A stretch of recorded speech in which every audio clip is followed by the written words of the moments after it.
त्रिदेव news को आपण मानक स्वागत।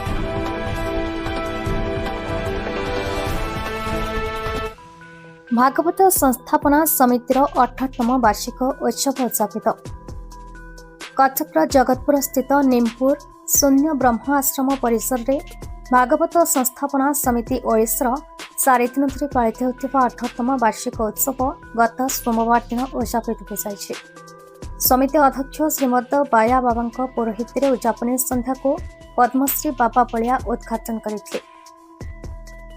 राज्यर कोण अनुकोणर निमंत्रित साधु सन्थों मध्य जगतसिंहपुर ध्यानकोद पीठर प्रेमसागर अरक्षित दास महाराज, रेक्की मिशन प्रतिष्ठाता श्री सन्थ पुरी गोवर्धन पीठर पंडित मातृप्रसाद मिश्र, पंडित त्रिलोचन दास महाराज, स्वामी त्रैलोकेश्वर स्वारती, स्वामी विष्णुगिरी महाराज, महंत पुण्यचंद्र दास, संत रघुवीर दास, स्वामी दयानंद पर्वत गोस्वामी, स्वामी सुकानंद गिरी, स्वामी नित्यानंद दास महाराज, स्वामी गिरिजानंदन पर्वत, बाबाजी दिवाकर दास महाराज, बाबाजी दिव्य कृष्ण दास, ब्रह्मचारी सत्य चैतन्य, बाबा गयाधर दास प्रमुख जगती भागवत बंचिले भारत बंचिब बोली यह अवसर में मत व्यक्त करते।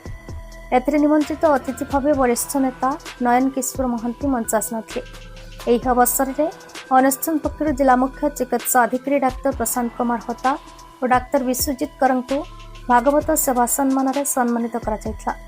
पुरी जिला नयाहाट प्राची गुरु धर्मक्षेत्र श्री श्री दामोदर दास महाराज सभापतित्व करथिले। अनुष्ठान संपादक ज्ञानरंजन सामंतराय वार्षिक विवरणी सह अतिथि परिचय प्रदान करथिबा बेले कटक जिला ग्रामीण बीजेपी सभापति रामनारायण महांती धन्यवाद देथिले। प्रातः समय सूर्य पूजा गौ पूजा सह विभिन्न साधु सन्थों द्वारा महानदी गंगा स्नान कार्यक्रम अनुष्ठित होता। अपराह्न पंडित प्रवक्ता महेश साहू द्वारा दिव्य प्रवचन प्रदान करा। साधु सन्थों आशीर्वचन एवं हजार हजार संख्यक भक्त श्रद्धा हरिबोल होळहोळी शंख ध्वनि एक आध्यात्मिक परिवेश महानदी कूल सृष्टि होता। ए उत्सव समस्त सभ्य और भागवत प्रेमी माने सहयोग करथिले। कटक अखरंजन दास रिपोर्ट त्रिदेव न्यूज।